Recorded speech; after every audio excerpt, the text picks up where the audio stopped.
வணக்கம், ஹலோ, நமஸ்தே. இன்னைக்கு நம்ம பார்க்க போறது ஹிந்தில ஹெல்பிங் வெர்ப்ஸ் தான் பார்க்க போறோம்.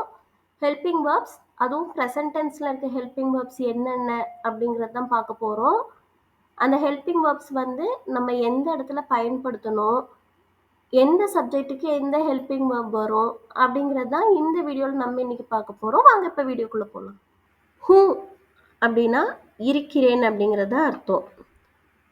இந்த ஹூ வந்து எங்கே யூஸ் பண்ணுவாங்க அப்படின்னா மே மே வர இடத்துல ஹூ அப்படிங்கிறத யூஸ் பண்ணுவாங்க. இப்போ மே எந்த இடத்துல வருதோ அந்த இடத்துல நம்ம கண்டிப்பாக ஹூ தான் யூஸ் பண்ணணும்.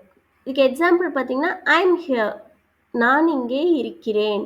மே யஹா ஹூ, மே அப்படின்னா நான், யஹா அப்படின்னா இங்கே, இருக்கிறேன் அப்படிங்கிறது தான் ஹூ அப்படின்னு எழுதியிருக்கோம்.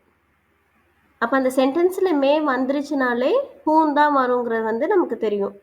ஹோ ஹோ வந்து இருக்கிறாய்.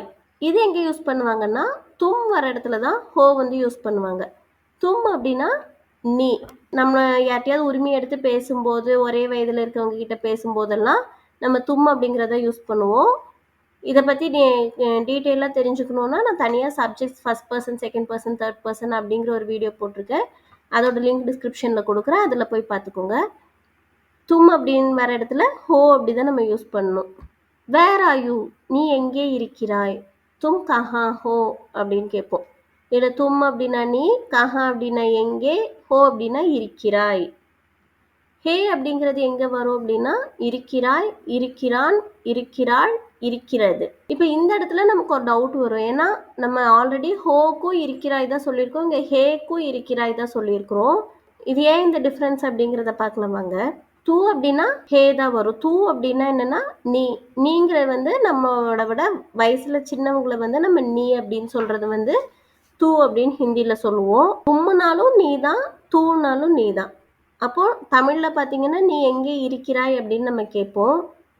அதை வந்து நம்மளோட வயசுல சின்னவங்களா இருக்கும்போது கேட்கும்போது நம்ம தூ அப்படின்னு ஹிந்தியில யூஸ் பண்ணுவோம்.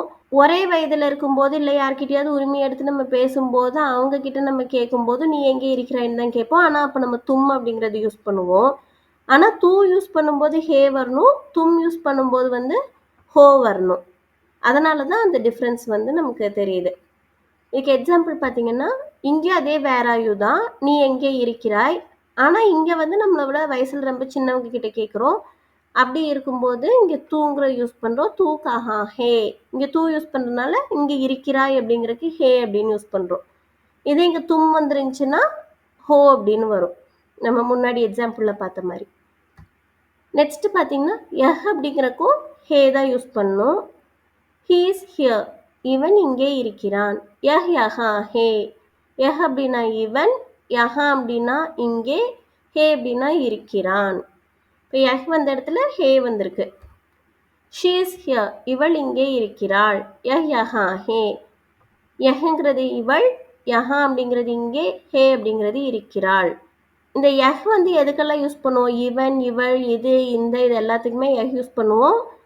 இதை பற்றி டீட்டெயிலாக தெரிஞ்சுக்கணும்னா இந்த subjects first person, second person, third பர்சன்ங்கிற வீடியோ வந்து போய் பார்த்தா டீட்டெயிலாக தெரிஞ்சுக்கலாம். திஸ் புக் இஸ் ஹியர், இந்த புத்தகம் இங்கே இருக்கிறது. யஹ் புஸ்தக் யஹா ஹே, யஹ் அப்படின்னா இந்த, புஸ்தக் அப்படின்னா புத்தகம், இங்கே அப்படின்னா யஹா, இருக்கிறது அப்படிங்கிறதுக்கு ஹே. நெக்ஸ்ட் பார்த்தீங்கன்னா வஹ், வஹுக்கும் ஹே அப்படிங்கிறத யூஸ் பண்ணுவோம். வஹ் அப்படின்னா அவன், அவள், அது, அந்த, இது எல்லாத்துக்கும் வஹ் அப்படின்னு தான் சொல்லுவோம். ஹீ இஸ் ஹியர், அவன் இங்கே இருக்கிறான். வஹ் யஹா ஹே, வஹ் அப்படின்னா அவன், யஹா அப்படின்னா இங்கே, இருக்கிறான் அப்படிங்கிறதுக்கு ஹே. ஷீ இஸ் ஹியர், அவள் இங்கே இருக்கிறாள். வஹ் யஹா ஹே, அவள் அப்படிங்கிறக்கு வஹ், இங்கே அப்படிங்கிறக்கு யஹா, இருக்கிறாள் அப்படிங்கிறக்கு ஹே. தட் புக் இஸ் ஹியர், அந்த புத்தகம் இங்கே இருக்கிறது. வஹ் புஸ்தக் யஹா ஹே, அந்த அப்படிங்கிறக்கு வஹ், புத்தகம் அப்படின்னா புஸ்தக், இங்கே அப்படின்னா யஹா, இருக்கிறது அப்படிங்கிறக்கு ஹே. நெக்ஸ்ட் பார்த்தீங்கன்னா ஹே, ஹேன்னா இருக்கிறார், இருக்கிறோம், இருக்கிறார்கள், இருக்கின்றன, இந்த மாதிரி பல அர்த்தங்கள் இருக்கு ஹேக்கு. இதில் ஹே வந்து எங்கே யூஸ் பண்ணுவோம்னா ஹம் கூட ஹே வந்து யூஸ் பண்ணுவோம். ஹம் வர இடத்துல வி ஆர் ஹியர், நாங்கள் இங்கே இருக்கிறோம். ஹம் யஹா ஹே, ஹம் அப்படின்னா நாங்கள், யஹா அப்படின்னா இங்கே, ஹே அப்படின்னா இருக்கிறோம். ஆப் வந்தாலும் ஹே அப்படிங்கிறத யூஸ் பண்ணுவோம். ஆப் அப்படின்னா நீங்கள். ஆப் வந்து எந்த இடத்துக்கு யூஸ் பண்ணுவோம்னா, நம்ம யாரையாவது மரியாதையா சொல்லும்போதும் யூஸ் பண்ணலாம். நெறைய பேர் இருக்காங்க அப்படிங்கும்போதும், நீங்கள் அப்படின்னு வந்து யூஸ் பண்ணலாம். ஆப் வர இடத்துல ஹேன்னு தான் நம்ம யூஸ் பண்ணணும். இப்போ வேர் ஆர் யூ அப்படின்னு கேட்கும்போது, நீங்கள் எங்கே இருக்கிறீர்கள்? இது வந்து ஒருத்தங்க கிட்டயும் நம்ம கேட்கலாம் மரியாதையா. நம்மளோட வயதில பெரியவங்கங்கும்போது மரியாதையா கேட்கும்போது, நீங்கள் எங்கே இருக்கிறீர்கள்னு கேட்கலாம். அப்போ ஆப் கஹாं ஹே அப்படின்னு தான் சொல்லணும். இதே நீங்கள் எங்கே இருக்கிறீர்கள்ங்கிறது ஒரு நெறைய பேர் இருக்கிறாங்க. அவங்க கிட்ட நீங்க எங்க இருக்கீங்க அப்படின்னு கேட்கும்போது, ஆப் கஹாं ஹே அப்படின்னு தான் நம்ம கேட்கணும். ஏ ஏ அப்படின்னா இவர், இவர்கள், இவைகள் இதெல்லாம் ஏ. இத வந்து ஏ வர இடத்துலயும் நம்ம ஹேன்னு தான் யூஸ் பண்ணணும். He is here. இவர் இங்கே இருக்கிறார். ஏ யஹாं ஹே. இது வந்து ஒருத்தர தான். ஆனா நம்ம மரியாதையா சொல்லும்போது இவருங்கிறோம். அப்ப நம்ம ஏ தான் யூஸ் பண்ணணும். அப்படி ஏ வரும்போது, அப்படி மரியாதையா வரும்போதோ, ப்ளூரல்ல வரும்போது நம்ம ஹே அப்படிங்கிறத யூஸ் பண்ணணும். She is here. இவர் இங்கே இருக்கிறார். ஏ யஹாं ஹே. ஏ அப்படின்னா இவர், யஹாं அப்படின்னா இங்கே, இருக்கிறார் அப்படிங்கிறது ஹே. They are here. இவர்கள் இங்கே இருக்கிறார்கள். ஏ யஹாं ஹே. ஏ அப்படின்னா இவர்கள், இங்கே அப்படின்னா யஹாं, இருக்கிறார்கள் அப்படிங்கிறதுக்கு ஹே. These books are here. இந்த புத்தகங்கள் இங்கே இருக்கின்றன. ஏ கிதாபேன் யஹாं ஹே. புத்தகம் அப்படின்னா கிதாப். புத்தகங்கள் அப்படின்னா கிதாபேன். இந்த புத்தகங்கள் அப்படிங்கிறது ஏ கிதாபேன். இங்கே அப்படின்னா யஹாं, இருக்கின்றன அப்படின்னா ஹே. நெக்ஸ்ட் வே. வே வந்தாலும் ஹே தான் யூஸ் பண்ணும். வே அப்படின்னா அவர், அவர்கள், அவைகள் இது எல்லாத்துக்கும் வேன்னு தான் சொல்லுவோம். இந்த வே வர இடத்துல நம்ம ஹே அப்படிங்கிறத யூஸ் பண்ணணும். He is here. அவர் இங்கே இருக்கிறார். வே யஹாं ஹே. வே அப்படின்னா அவர், இங்கே அப்படின்னா யஹாं, இருக்கிறார் அப்படின்னா ஹே. இது வந்து ஒருத்தர் தான் சொல்றோம். ஆனா பக்கத்துல இருக்கிறவர் இல்லாம தள்ளி இருக்கிறவரை சொல்றோம். அதனால வே அப்படின்னு சொல்றோம். வே வரும்போது ஹேன்னு தான் யூஸ் பண்ணணும். She is here. அவர் இங்கே இருக்கிறார். வே யஹாं ஹே. வே அப்படின்னா அவர், யஹாं அப்படின்னா இங்கே, இருக்கிறார் அப்படிங்கும்போது ஹே. They are here. அவர்கள் இங்கே இருக்கிறார்கள். வே யஹாं ஹே. வே அப்படின்னா அவர்கள், இங்கே அப்படின்னா யஹாं, இருக்கிறார்கள் அப்படின்னா ஹே. அவர்கள் அப்படின்னு ப்ளூரல்ல வரும்போது நம்ம வே தான் யூஸ் பண்ணுவோம். அந்த வே வரும்போது ஹேன்னு தான் நம்ம யூஸ் பண்ணணும். Those books are here. அந்த புத்தகங்கள் இங்கே இருக்கின்றன.